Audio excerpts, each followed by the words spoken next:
واقعہ کربلا تاریخ کا دردناک واقعہ ہے۔ یہ اقتدار کی جنگ نہیں تھی، اقدار کی جنگ تھی۔ دو شخصیتوں کی لڑائی نہیں تھی، دو نظریات کا ٹکراؤ تھا۔ یہ حق اور باطل کا معرکہ تھا۔ یزید ظلم کا استعارہ ہے، حسین ابن علی امن کی علامت ہے۔ یزید جبر کا پتلا ہے، حسین صبر کا پیکر ہے۔ یزید اپنی بدطینت فطرت اور اپنی طبع ناہموار کے باعث دنیا پر ذلت و رسوائی، ظلم، جبر، جور و زیادتی کی علامت بن کے ابھرا، اور حسین ابن علی رضی اللہ تعالی عنہ حق و صداقت کا نشان بن کے ابھرا۔ کربلا کے تپتے ہوئے ریگزار میں حسینی اور یزیدی دو کردار سامنے آتے ہیں۔ اقبال نے کہا تھا، موسیٰ و فرعون و شبیر و یزید، ایند و قوت از حیات آید پدید، زندہ حق از قوت شبیری است، باطل آخر داغ حسرت میری است، سرخ رو عشق غیور از خون او، شوخی ای مصرع از مضمون او، تا قیامت قطع استبداد کر، موج خون او چمن ایجاد کر۔ یزید بہدل کی بیٹی محسون کا ناپاک بیٹا تھا، اور حسین محمد عربی کی بیٹی فاطمہ کا شہزادہ تھا۔ یزید دمشق کے اطراف میں سرجون اور جریر، اختل جیسے اوباشوں کے جرمٹ میں پل کے جوان ہوا۔ حسین کے گھر کا دروازہ مسجد نبوی کے اندر کھلتا تھا۔ یزید نشے میں دھت ہو کر کے نمازیں چھوڑ دیتا تھا۔ حسین کی کربلا کے اندر بھی نماز تہجد قضا نہیں ہوئی۔ یزید ظلم کا دوسرا نام ہے، حسین امن کی علامت ہے۔ یزید نے زندگی میں ایک مرتبہ حج کیا اور شراب کے مٹکے ساتھ لے کے آیا، اور اختل اور دیگر گویوں اور مغنیوں کو اپنے ساتھ رکھا تاکہ سفر آسانی سے کٹے۔ حسین ابن علی نے 25 حج سواری ہونے کے باوجود پیدل کیے۔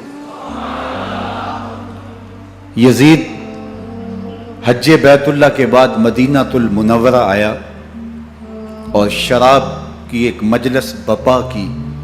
حضرت امام حسین رضی اللہ تعالی عنہ جب وہاں پہنچے تو شراب کی پھیلی ہوئی بدبو کو محسوس کرتے ہوئے فرمایا، یہ بو کیسی ہے؟ تو نشے میں دھت یزید بولا، یہ شام میں بنتی ہے، اور ایک جام منگوایا اور اس کو پیتے ہوئے دوسرا جام حضرت امام حسین رضی اللہ تعالی عنہ کی طرف بڑھاتے ہوئے کہا، ابا عبداللہ لیجئے۔ تو حضرت امام حسین رضی اللہ تعالی عنہ نے فرمایا، میں اس کی طرف دیکھتا بھی نہیں ہوں، اور پھر وہ عشقی اشعار پڑھنے لگا۔ جب یزید کی شراب نوشی کا منظر امام حسین رضی اللہ تعالی عنہ اپنی آنکھوں سے دیکھ چکے تھے تو مجھے بتاؤ، یزید کے ہاتھ پہ امام حسین کا پاک ہاتھ کیسے آتا؟ حضرت امام حسین رضی اللہ تعالی عنہ جس ماحول میں پلے تھے، جس ماحول میں پرورش پائی تھی، جس ماحول میں رہے تھے، وہ پاکیزہ اور تقدس ماحول تھا۔ اور یزید کبھی اطراف دمشق میں، کبھی غوطہ میں، کبھی الخضرہ محل میں، اور کبھی کہاں داد عیش دیتا رہا اور لہو و لعب کے اندر مصروف رہا، اور اس کی زندگی ان چیزوں سے عبارت تھی. وہ محرمات کو حلال قرار دیتا، شراب نوشی اس کی ہڈیوں میں رچی ہوئی تھی، اور شریعت بیضا کا مذاق اڑایا کرتا. اور حسین ابن علی رضی اللہ تعالی عنہ کی دوستیاں جن لوگوں سے تھی وہ عبداللہ ابن عباس تھے، عبداللہ ابن عمر تھے، حضرت عبد الرحمن بن ابو بکر رضی اللہ تعالی عنہ تھے. یزید تو جوا کھیلتا رہا، یزید تو قمار بازی کرتا رہا، یزید تو شراب نوشی کرتا رہا، اور حسین ابن علی مسجد نبوی کے ممبر میں حضور کے پہلوؤں میں بیٹھتے رہے. زمانے نے وہ منظر دیکھا کہ سرخ رنگ کے جوڑے پہنے ہوئے حسنین کریمین حجرہ فاطمہ سے نکلتے ہیں. کم عمری کی وجہ سے کبھی گرتے ہیں کبھی سنبھلتے ہیں، اور آقا کریم خطبہ ارشاد کر رہے ہیں، خطبہ چھوڑ کے حضور نے شہزادوں کو اٹھا لیا. وہ منظر بھی زمانے نے دیکھا. حضرت عبداللہ بن شداد کہتے ہیں کہ حضور سجدے میں تھے اور سجدہ اتنا طویل ہو گیا، ہمیں لگا یا تو وحی کا نزول ہو رہا ہے یا پھر اللہ کا حکم آ گیا اور اللہ کے محبوب کی روح قبض کر لی گئی. لیکن میں نے جب نظریں اٹھا کے ننکیوں سے دیکھا تو کیا منظر تھا کہ حسین ابن علی حضور کی پشت پہ بیٹھے ہوئے اور میرے آقا سجدے کو طول دے رہے ہیں. اللہ اکبر. حسین کے لیے پیغمبر کے سجدوں کو طول دیا جا رہا ہے. حسین ابن علی کبھی ممبر پہ حضور کی اطراف میں بیٹھتے ہیں. وہ منظر بھی دنیا نے دیکھا کہ حضور کے مبارک کندھوں پر حسین ابن علی بیٹھے ہیں اور حضور کی زلفوں کو پکڑا ہوا ہے. تو حضرت عمر رضی اللہ تعالیٰ عنہ دیکھ کے کہتے ہیں واہ واہ کیسی سواری میسر آئی حسین ابن علی کو. تو میرے آقا مسکرا کے کہتے ہیں عمر سواری دیکھتے ہو سوار بھی تو دیکھو. اللہ اکبر. حضرت اسامہ بن زید بن حارثہ رضی اللہ تعالیٰ عنہ فرماتے ہیں رات کا ایک پہر گزر گیا اور مجھے حضور سے کوئی کام تھا. میں آقا کریم کی خدمت میں حاضر ہوا، در دولت پہ دستک دی. حضور تشریف لائے تو چادر اوڑی تھی، بکل کی ہوئی تھی میرے حضور نے. تو میں نے اپنی حاجت کہی تو حضور نے میری حاجت پوری کر دی. لیکن ایک منظر میں نے دیکھا کہ حضور نے جو چادر کی بکل فرمائی تھی اس کے اطراف میں پہلوؤں میں ابھار تھے جس طرح اندر کوئی ہو. مجھ سے نہ رہا گیا، میں نے پوچھ لیا. میں نے کہا بندہ نواز چادر کے اندر کیا ہے؟ فکشفہ. تو حضور نے چادر کو کھول دیا. فائز الحسن والحسین علی ورکہ. تو کہتے ہیں میں نے اپنی آنکھوں سے دیکھا ایک پہلو سے امام حسین لپٹے ہوئے تھے، ایک پہلو سے امام حسن لپٹے ہوئے تھے. فرمایا یہ میرے بیٹے ہیں، یہ میری بیٹی کے بیٹے ہیں. اے اللہ میں ان سے پیار کرتا ہوں، تو بھی ان سے پیار کر، جو ان سے پیار کرے اس سے بھی پیار کر. ان کی محبت کا درس دیا، ان کے پیار کا سبق پڑھایا. کہا ان سے پیار کرنے والا میرے سے پیار کرنے والا ہے، ان سے بغض رکھنے والا میرے سے بغض رکھنے والا ہے. ان کی تکلیف حضور کو بے چین کر دیتی تھی. حضرت سیدہ فاطمہ الزہرا رضی اللہ تعالی عنہ کے گھر کے قریب سے گزرے تو حضرت امام حسین کے رونے کی آواز آ رہی تھی.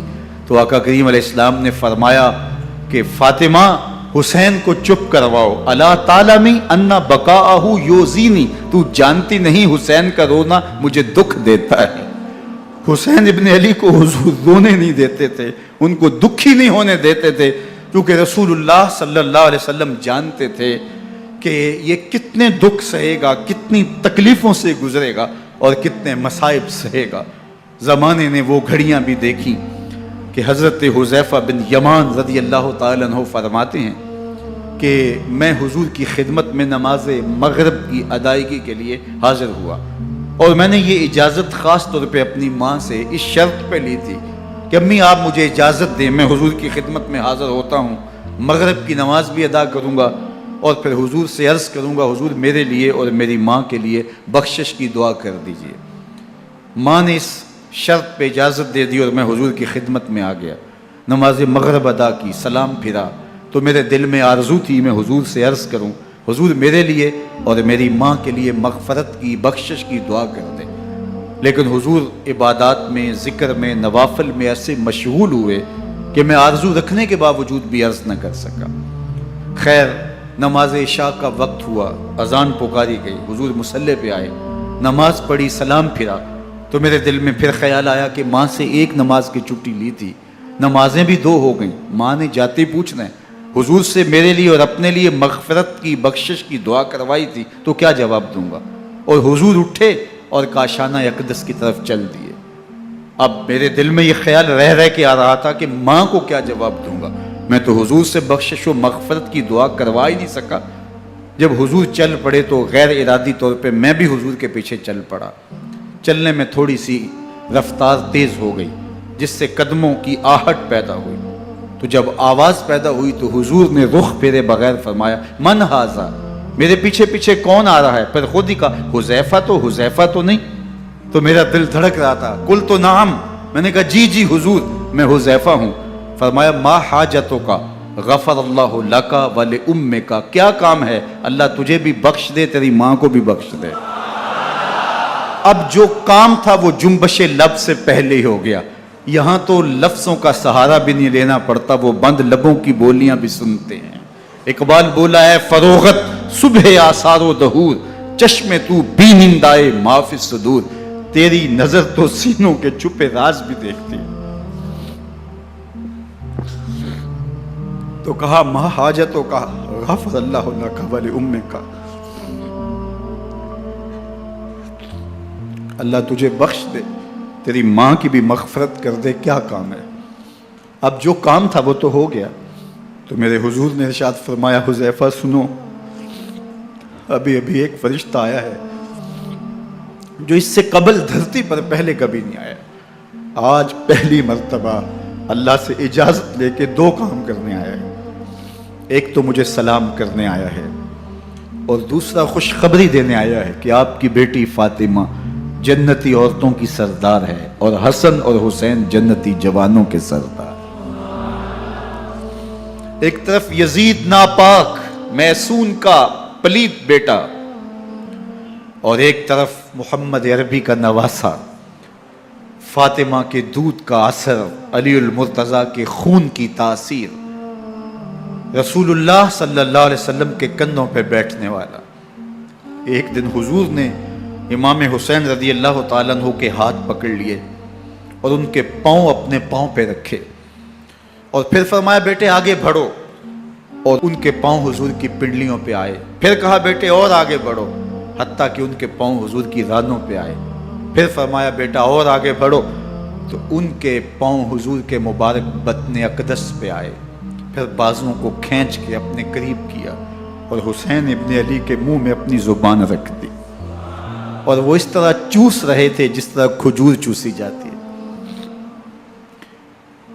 تو اللہ کے محبوب علیہ السلام نے حسین ابن علی کو اپنی زبان کا لعاب دہن دے کر کے، وہ شیر رحمت دے کر کے، وہ کوثر و تسلیم سے پاکیزہ تر آب رحمت عطا کر کے ان کی ہمیشہ کے لیے پیاس بجھا دی، تاکہ کل کربلا کے تپتے ہوئے ریگزار میں حسین ابن علی کو پیاس کی شدت تنگ نہ کرے اور پائے استقلال میں لغزش نہ آنے پائے۔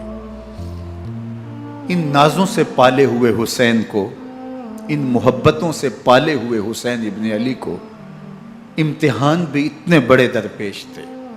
یاری تیری سونا پر ازمیشاں تیریاں اگ، سونا پرکھیا جامدہ ہے نال اگاں دے لگ۔ جتنا بڑا شخص ہوتا ہے اتنی آزمائشیں بھی بڑی ہوتی ہیں۔ پیغمبر رحمت کی آغوش میں کھیلنے والا، حجرہ فاطمہ کا جانشین، مصلی رسول کا وارث، منبر رسول صلی اللہ علیہ وآلہ وسلم پر حضور کے مبارک پہلو اور گود میں بیٹھنے والا حسین، حضور کی زبان چوسنے والا حسین، حضور کے کندھوں پہ سواری کرنے والا حسین، آقا کریم علیہ الصلوۃ والسلام کے مبارک سجدے کی حالت کے اندر حضور کی پشت پہ کھیلنے والا حسین، جس حسین کا دروازہ مسجد نبوی کے اندر کھلتا تھا اور یزید کی کرتوتوں کے چشمدید گواہ تھے۔ یزید جب تخت نشین ہوتا ہے تو اسے یہ فکر ہوتی ہے کہ امام حسین، عبداللہ بن زبیر، عبداللہ بن عمر، عبداللہ ابن عباس یہ میری بیعت کریں. اور وہ ولید بن عقبہ کو لکھتا ہے کہ ہر صورت میں ان کی بیعت لو، اور اگر بیعت نہ دیں تو سختی کرو. حضرت امام حسین رضی اللہ تعالی عنہ کو بلاوا آتا ہے کہ آپ کو دارالامارت میں گورنر ہاؤس میں بلایا جا رہا ہے. ولید بن عقبہ کا پیغام آپ کو پہنچتا ہے. آپ اس وقت فرماتے ہیں کہ اس وقت جو پیغام پہنچا ہے وہ کسی خطرے سے خالی نہیں ہے. تو کچھ سواروں کو ساتھ لیا، کہا تم دارالامارت کے باہر کھڑے رہنا، اگر میری آواز بلند ہوئی تو اندر آ جانا، ورنہ تم انتظار کرنا. آپ اندر گئے. ولید بن عقبہ نے مروان کو بھی بلایا تھا. مروان بن حکم یہ گورنر مدینہ ولید سے پہلے رہ چکا ہے، تو اس نے مشورہ دیا کہ سختی کی جائے. خیر ولید بن عقبہ نے کہا کہ یہ خط ہے، حضرت امیر معاویہ کا انتقال ہو گیا اور یزید تخت نشین ہوا ہے، لہٰذا وہ آپ سے بیعت کا مطالبہ کرتا ہے. تو حضرت امام حسین رضی اللہ تعالیٰ عنہ نے فرمایا کہ میرے جیسا شخص یوں چھپ کے بیعت نہیں کر سکتا. اور آپ واپس پلٹے. مروان بن حکم نے ولید بن عقبہ کو کہا کہ یہ موقع ہے جانے نہ دیا جائے، اگر یہ نکل گئے تو دوبارہ تم قابو نہیں پا سکو گے اور انہیں یہیں قتل کر دیا جائے. حضرت امام حسین رضی اللہ تعالیٰ عنہ نے یہ بات سن لی. کہتے ہیں حضرت امام حسین انہی قدموں کے بل واپس پلٹے اور مروان بن حکم سے مخاطب ہو کے کہا مروان کیا بول رہا ہے؟ وہ خاموش ہو گیا. فرمایا تو جانتا نہیں ہم کون ہیں؟ آنا حسین ابن علی ابن ابی طالب، میں حسین ہوں، میں علی کا بیٹا ہوں. ہمارے گھر میں قرآن اترتا رہا ہے، وحی کا نزول ہوتا رہا ہے، اور یزید فاسق ہے، فاجر ہے، مسلمانوں کا قاتل ہے اور شرابی ہے. میں ڈنکے کی چوٹ پہ یزید کی بیعت سے انکار کرتا ہوں. بس حیدری کچھار سے محمدی شیر نکل آیا ہے. اب اوسان خطا ہو گئے، راستہ چھوڑ دیا، واپس آئے. سیدہ زینب سے ملے، کہا مدینے کو چھوڑنا پڑے گا. کہا بھیا کیا ہوا؟ کہا یزید بیعت لینے پہ مصر ہے اور میں کسی صورت بھی بیعت نہیں کروں گا. رسول اللہ کا مدینہ ہمارے خون سے لالہ زار بنے گا. میں نہیں چاہتا کہ حضور کے شہر نور کی حرمت پامال ہو. دوستو وہ کیسا منظر ہوگا جب حسین ابن علی نے آخری حاضری حضور کے روضے پہ دی ہوگی. حاجی یا معتمر 10 دن کے لیے، 8 دن کے لیے، 20 دن کے لیے مدینہ المنورہ عارضی سکونت اختیار کرتا ہے اور حضور کے روضہ انور سے، اس شہر نور سے، ان گلیوں سے، ان بام و در سے ایسا مانوس ہو جاتا ہے کہ جب واپس پلٹ رہا ہوتا ہے ان دعاؤں کے ساتھ کہ دوبارہ آنا بھی نصیب ہو، اور اسے لگتا ہے کہ میں دوبارہ بھی بلایا جاؤں گا، لیکن اس کے باوجود شہر حبیب چھوڑنا قیامت سے کم نہیں ہوتا. اعظم چشتی مرحوم آخری بار جب حضور کے روضہ انور پہ گئے تو بیمار تھے، ویل چیئر پہ تھے. باب بقی سے باہر نکلے تو خادم سے کہا کہ میری ویل چیئر پیچھے سے کھینچو تاکہ میرا رخ روضہ انور کی طرف رہے. اور وہ پیچھے سے کھینچتا چلا جا رہا ہے. اور جب باب مکہ سے پیچھے جنت البقیع کے قریب سے گنبد خضرا نگاہوں سے اوجل ہونے لگا تو اعظم چشتی مرحوم نے کہا جان بدن سے نکلتی ہے اعظم، جان بدن سے نکلتی ہے اعظم، کوئی آسان ہے مدینے سے جدا ہونا، کوئی آسان ہے مدینے سے جدا ہونا. یہ اس شخص کی کہانی ہے جو 10 دن 5 دن مہینہ 2 ماہ وہاں رہتا ہے اور پھر اس شہر کو چھوڑ کے آنا اس کے لیے آسان نہیں ہوتا. اور مجھے بتاؤ کہ حسین جو پیدا مدینے میں ہوا، جس کے گھر کا دروازہ مسجد نبوی کے اندر کھلتا تھا، جو مسجد نبوی کے اندر پرورش پا کے جوان ہوتا ہے اور مدینے کی گلیوں میں کھیلتا رہا، اس حسین ابن علی کے لیے مدینہ چھوڑنا، اور پھر وہ اس بات کا علم اور شعور رکھتے تھے کہ یہ آخری بار حضور کے در پہ حاضری ہے، دوبارہ اس شہر نور میں نہیں آ سکوں گا، تو کیا قیامت ہوگی اور کیا منظر ہوگا۔ محمد بن حنفیہ کے علاوہ خاندان نبوت کے جتنے لوگ تھے ان سب نے شہر مدینہ کو الوداع کہا، اور رات کے موقع میں مدینہ المنورہ کو، مسجد نبوی کو چھوڑ کر کے مکہ کی جانب عازم سفر ہوئے۔ 3 شعبان المعظم کو مکہ المکرمہ پہنچتے ہیں، ادھر کوفیوں کے خطوط آنے شروع ہو جاتے ہیں۔ حضرت امام حسین رضی اللہ تعالیٰ عنہ مسلم بن عقیل رضی اللہ تعالیٰ عنہ کو صورتحال معلوم کرنے کے لیے بھیج دیتے ہیں۔ 40,000 کوفی آپ کے ہاتھ پہ بیعت کر لیتے ہیں۔ ادھر 25 پیدل حج کرنے والے حضرت امام حسین 8 ذی الحج کو احرام باندھتے ہیں، لیکن آپ کو پتہ چلتا ہے کہ حاجیوں کے روپ میں قاتل چھپا دیے گئے، تو آپ اس احرام کو حج کی بجائے عمرے میں بدلتے ہیں اور کوفے کی جانب عازم سفر ہوتے ہیں۔ کائنات والو، ذرا سینے پہ ہاتھ رکھ کے دیکھو کہ یہ کتنا مشکل مرحلہ تھا۔ اس دین کی آبرو کو بچانے کے لیے حضرت امام حسین رضی اللہ تعالیٰ عنہ نے کتنا بڑا قدم اٹھایا۔ آپ کے بہیخہ، دوست، احباب عبداللہ بن عمر یہ سارے روکتے ہیں، عبداللہ بن عباس کہتے ہیں حضرت نہ جائیے، الکوفی لا یوفی، کوفی کبھی وفا نہیں کرتے، آپ کے والد کو وہاں شہید کیا گیا، لیکن آپ ایک فرض کو نبھانے جا رہے ہیں، میرے غم گسارو، میرے مہربانوں، نہ روکو مجھ کو جانے دو، مجھے نانے کے دی کی ڈوبتی کشتی بچانے دو، میں جاتا ہوں کہ دنیا پر وفا کا نام رہ جائے، میں رہوں نہ رہوں پر عظمت اسلام رہ جائے۔ میں نہیں جاتا تو نبی کے گھر کی آن جاتی ہے، میں نہیں جاتا تو نبی کے گھر کی آن جاتی ہے، تمہارا دین جاتا ہے، میری غیرت ایمان جاتی ہے۔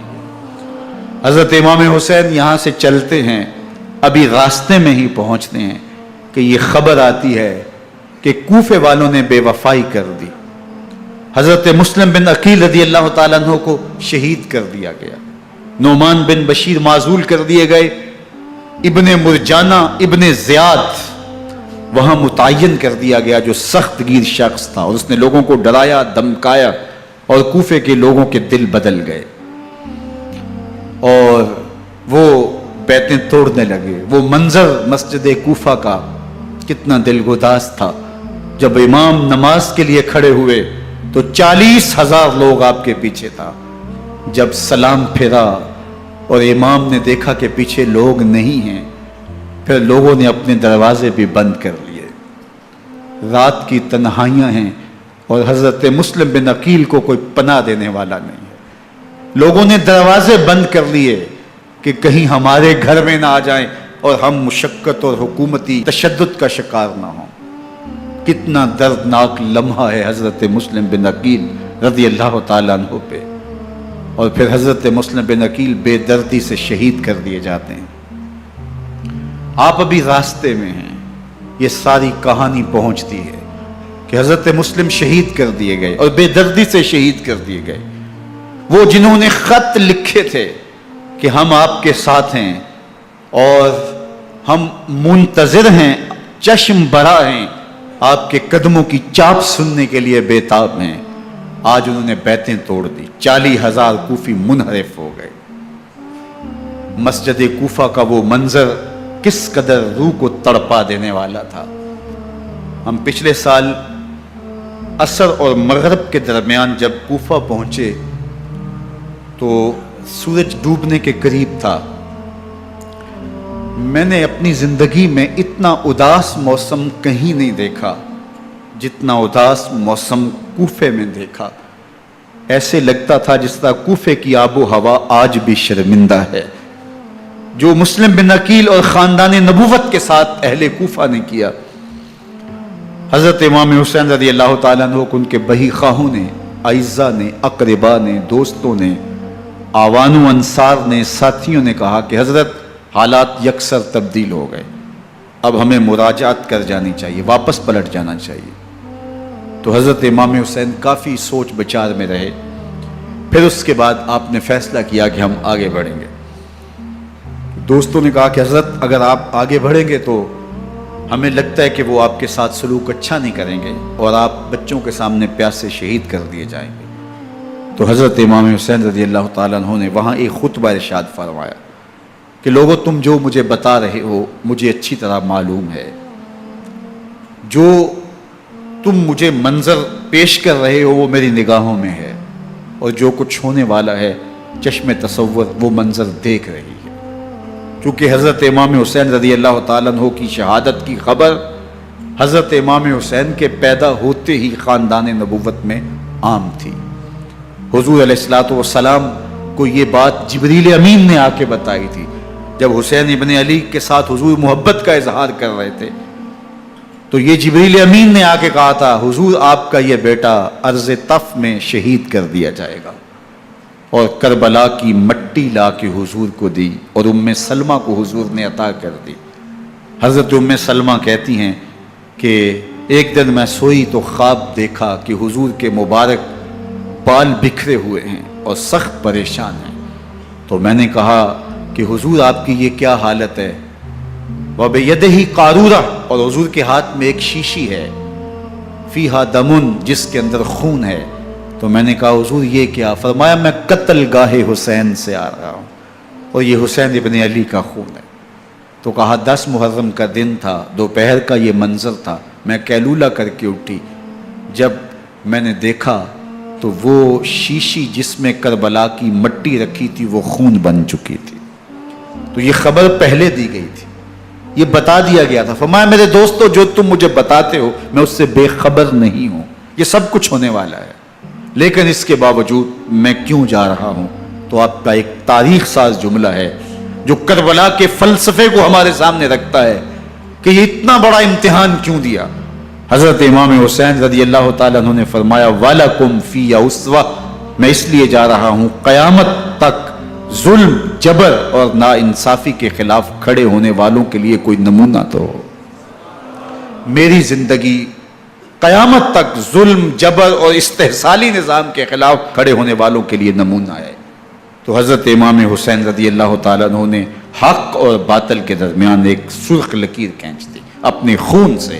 اب حق اور باطل کا امتیاز کرنا مشکل نہیں ہے، کوئی باطل پہ اڑا رہے تو الگ بات ہے، لیکن امتیاز کرنا مشکل نہیں ہے. حدود بالکل واضح کر دی. اقبال نے یہاں کتنی خوبصورتی کے ساتھ اس مضمون کو نبھایا. سرخ رو عشق غیور از خون او، شوخی این مصرع از مضمون او، تا قیامت قطع استبداد کر، موج خون او چمن ایجاد کر. ایک جہاں آباد کر دیا، حق اور باطل کی راہیں اجال دی. اب لوگوں کو یزید کا چہرہ پہچاننے میں دیر نہیں لگتی. وقت کے ہر یزید کا چہرہ آسانی سے پہچانا جا سکتا ہے. یہ معرفت زمانے کو کروائی کس نے؟ حسین ابن علی نے کروائی رضی اللہ تعالی عنہ. تو حضرت امام حسین نے فرمایا کہ جو میرے ساتھ ہونے والا ہے میں اچھی طرح جانتا ہوں، لیکن میں اس کے باوجود آگے بڑھوں گا. پھر بڑھے اور کربلا میں جا کے خیمہ زن ہو گئے. 7 محرم کو پانی بند کر دیا گیا. پانی بند ہوا تو کھانا بھی میسر نہیں تھا، لیکن ذکر پانی کا ہوتا ہے اس لیے کہ کھانے کے بغیر انسان کئی دن کاٹ لیتا ہے، لیکن پانی کے بغیر گزر نہیں ہوتی. تو فرات کی نہر سامنے اپنی موجوں کے ساتھ چمک رہی ہے، لیکن ایک قطرہ آب بھی آل رسول کو نہیں دیا جا رہا. کائنات کے اندر ایسے انوکھے امتحان بھی ہوتے ہیں. وارثوں ساقی کوثر کے، مالک ہوں حوض کوثر کے، اور بیٹے ہوں ساقی کوثر کے، اور آج ایک بوند پانی کی بھی میسر نہ ہو. صبر کا امتحان ہے، عزیمت کا امتحان ہے. حضرت امام حسین رضی اللہ تعالیٰ عنہ خیمہ زن ہو گئے. 3 دن تک پانی بند رہتا ہے. 9 محرم کو رات کی تنہائی میں حملہ آور ہونا چاہتے ہیں، لیکن آپ نے کہا کہ ہمیں اللہ کے حضور عبادت اور ذکر کے لیے وقت دیا جائے۔ ساری رات ذکر میں گزرتی ہے، عبادات میں گزرتی ہے۔ رات کے اندھیرے میں آپ چراغ بجھا دیتے ہیں۔ آوان و انصار کو کہتے ہیں کہ ان کی دشمنی میرے ساتھ ہے، انہیں میرا خون چاہیے، اگر تم رات کی تاریکی میں نکل جاؤ تو میں تم سے کوئی مواخذہ نہیں کروں گا، اور یہ بھی تمہارا پیچھا نہیں کریں گے، اس لیے کہ ان کا مطلوب تم نہیں ہو، ان کا مطلوب میں ہوں۔ جب چراغ جلایا تو کوئی بھی نہیں گیا۔ مسلم بن نوسجہ کھڑے ہو کے کہتے ہیں حضرت اگر ہمارے بدن کو 70 بار کاٹا جائے اور جلایا جائے اور ہواؤں میں اڑا دیا جائے پھر بھی آپ کا ساتھ نہیں چھوڑیں گے۔ 70 سال کے بوڑھے ہیں حبیب بن مظاہر، کہتے ہیں حضرت آپ کو چھوڑ کے جائیں کہاں، آپ کو چھوڑ کے جائیں کہاں؟ کوئی ساتھ چھوڑنے کے لیے تیار نہیں ہے۔ پیاس ہے، سخت گرمی ہے، کربلا کا ماحول ہے، 72 افراد اور خاندان کی خواتین میدان کربلا میں خیمہ زن ہیں۔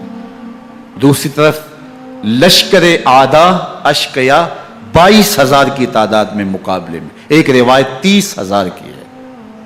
ان صرف 72 پیاسے لوگوں کے لیے اتنے لوگوں کو جمع کرنے کا مقصد خوف زدہ کرنا تھا۔ شرط ہے کہ یا یزید کی بیعت کر لیں، محاصرے توڑ دیں گے، پانی دستیاب ہوگا، اعزاز و اکرام سے نوازا جائے گا، خزانوں کے منہ کھول دیے جائیں گے۔ لیکن حسین ابن علی کہتے تھے سب کچھ لٹ جائے گا، باطل کے ہاتھ پہ ہاتھ نہیں رکھوں۔ اللہ اکبر۔ اب صبح طلوع ہوتی ہے، عاشور کا دن چڑھتا ہے، سورج اپنی پوری تمازت کے ساتھ گرمی برسا رہا ہے۔ آج خاندان نبوت کا امتحان زمانے نے دیکھنا ہے۔ رسول اللہ کا لعاب چوسنے والا اس کے صبر کا آج امتحان ہے، حضور کے کندھوں پہ کھیلنے والے حسین کا آج امتحان ہے۔ اللہ اکبر۔ حسین ابن علی تمام حجت کرتے ہیں میں نے تمہارا کچھ نہیں بگاڑا، میں نے کسی کا خون نہیں کیا، میں نے کوئی زیادتی نہیں کی، تم کیوں میرے قتل کے در پہ ہو؟ تم جانتے نہیں میں کون ہوں؟ میں تمہارے نبی کا نواسا ہوں، رسول اللہ صلی اللہ علیہ وآلہ وسلم کے کندھوں پہ کھیلتا رہا ہوں، حضور کا لعاب چوستا رہا ہوں، اور میں بوسہ گاہے رسول صلی اللہ علیہ وآلہ وسلم ہوں۔ لیکن ان اشقیاء کے دل پر کوئی چیز اثر انداز نہیں ہوتی۔ ایک ہور ہے، اللہ اس کے دل میں نرمی ڈالتا ہے۔ پہلے تو امام حسین کو گھیر کے لے کر کے آتا ہے، لیکن بعد میں وہ قافلہ یزید سے قافلہ حسین کی طرف آ جاتا ہے۔ امام حسین فرماتے تو دنیا میں بھی ہو رہے، آخرت میں بھی ہو رہے، آزادی مل جاتی ہے۔ باقی 22,000 کا لشکر جرار امام حسین کے قتل کے در پہ ہے۔ پھر تاریخ نے خاندان نبوت کا وہ انوکھا امتحان دیکھا۔ حضرت امام حسین کے بچے بالخصوص خواتین پیاس کی شدت میں حلق خشک ہے۔ حضرت سکینہ تڑپ کے اپنے باپ سے کہتی ہیں کہ مجھے 6 ماہ کے علی اصغر کی پیاس نہیں دیکھی جا رہی۔ بچے کو ہاتھوں پہ اٹھاتے ہیں اور نہر فرات کے کنارے پہنچ کے فرماتے ہیں اشقیاء سے مخاطب ہو کے تمہارا معاملہ میرے ساتھ ہے، اس 6 ماہ کے بچے نے تمہارا کچھ نہیں بگاڑا، اور چلو بھر کے اس کا حلق سیراب کرنا چاہتے ہیں۔ ایک 2 شاخہ تیر آتا ہے جو حضرت علی اصغر کے گلے کو چیر دیتا ہے۔ راوی لکھتے ہیں کہ وہ عام تیر نہیں تھا، جانوروں کو شکار کرنے کے لیے جو بڑے تیر ہوتے ہیں وہ 2 شاخہ تیر تھا۔ وہ گردن کو کاٹ دیتا ہے، خون بہنے لگتا ہے، گردن لٹک جاتی ہے۔ حضرت امام حسین وہ بہتا ہوا خون اپنے چلو میں لیتے ہیں اور آسمان کی طرف اچھال کے کہتے ہیں مالک حسین کی یہ قربانی بھی قبول۔ یہ تماشا لبے بام نہیں ہے، بچہ بیمار ہو ڈاکٹر جواب دے دیں، ماں باپ کے ہاتھ پھول جاتے ہیں، زندگی کی سانسیں ابھی چل رہی ہوتی ہیں لیکن ڈاکٹر کہے کہ یہ میرے بس کا روگ نہیں ہے، کہیں اور لے جاؤ، تو زندگی کا لف و نشر غیر مرتب ہو جاتا ہے۔ میں سلام پیش نہ کروں حسین ابن علی کو، 6 ماہ کا علی اصغر ہاتھوں میں دم توڑتا ہے، گردن لٹک جاتی ہے، خون بہ رہا ہے، اب خیموں کی طرف بڑھ رہے ہیں لیکن زبان پہ شکایت نہیں ہے، کہتے ہیں مالک حسین کی یہ قربانی قبول کر لے۔ اب خیموں کی طرف آنا، شہر بانوں